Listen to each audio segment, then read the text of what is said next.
So, what does Sean McDowell believe about hell? I watched that live stream with him and Paul Copan and Chris Date.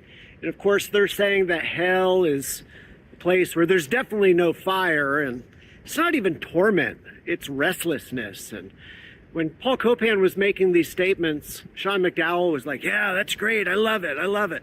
You seem to agree that hell is a place where God loves people so much he keeps them alive forever so they can go their own way and find happiness on their own terms. And yeah, it makes you wonder, what does Sean McDowell actually believe about hell? He won't deny it, but they're redefining it. Is hell an eternal conscious state of suffering, or sometime after final judgment, does God annihilate unbelievers? Or is there a third option? It's no secret that the debate on hell is heating up. Today we have two leading scholars on the topic of hell who have co-edited a book together, Paul Copan and Chris Date. The book is titled Concerning Hell.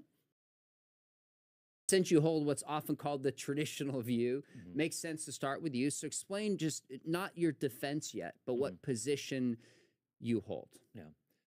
I call it eternal conscious punishment because I think the word torment can sound like torture chamber. God is not going to judge someone too severely or too harshly. It is going to be a just judgment and so forth. But that there is, and you know, I want to get into the defense, but that's basically where I'm coming from. But we can tease things out. Eternal doesn't end. Conscience, it's experienced by the individual. Right. And some say torment typically, but you say it's a kind of punishment that lasts forever and never ends. Right. Yeah. Sometimes just described as restlessness and distress and so forth. Yeah. Awesome. Love it. Yes, the Lord will allow us to have our own way. He will allow us to have the choice that we have made to refuse communion with Him, to find happiness our way. And so I think that is really what is going on here in this scenario. So God doesn't snuff out. There is an act of there is love that is exhibited here.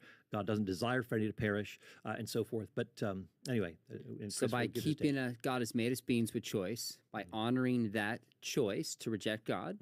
He loves us by keeping us alive in that rejection of Him, because that's the kind of beings we are that make choices. Yeah. Okay. Yeah. So let's flip that, though. How is it loving for God to do the opposite? Yeah. We're going to come back to whether hell, as you understand it, is loving or just after we work through the passages.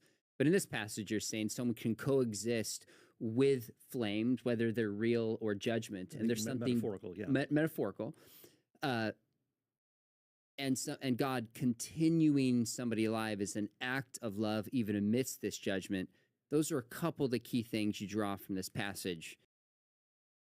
You can also have the language of course, when you look at fire and darkness in the scriptures, if we took them literally, they would cancel each other out. I think that Chris is making a very good point that, look at the, not just to mention the intertestamental period, and I've given my take on that, but early church fathers are writing in this vein too. So I think to be so quick to dismiss the conditionalist, I think fails to consider some of those, the early writings that that I think reflect some of that tradition that is coming out through the intertestamental Judaistic period. And so I just essentially want to defend Chris on that front, and rather than I think a lot of modern people think that this is totally out of line. It's an innovation trying to do away with hell, and that this is a modernistic attempt to tamp down the nature of hell. And no, I think Chris has antiquity to appeal to here. Okay. Chris has ably defended his view, and whatever people think of mine, but I think that it illustrates that we're not dealing with heresies. We're dealing with people who are committed to the scriptures, really searching the scriptures, people who, and like Chris, had thought differently, but his mind was changed by examining the scriptures. And this is really the spirit of the Bereans, of searching the scriptures daily to see what Paul was saying was so.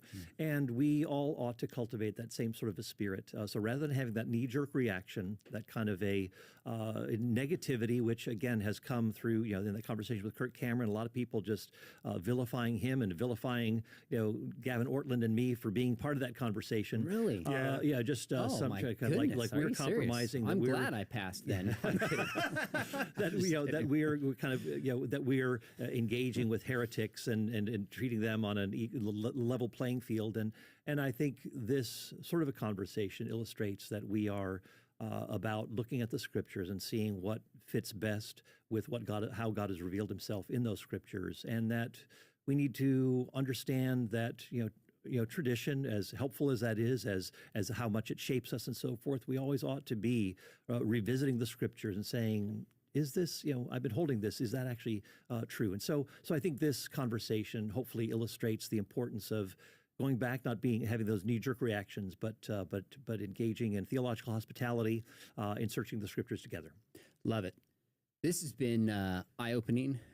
Flew by to me, went by fast. I thoroughly enjoyed this. You guys have made your case, and you said at the beginning, you're like, gauge the conversation with Kirk Cameron. Was it done in a respectful fashion? I wouldn't have brought the two of you here if I didn't think we'd have the same kind of conversation. You both modeled that well.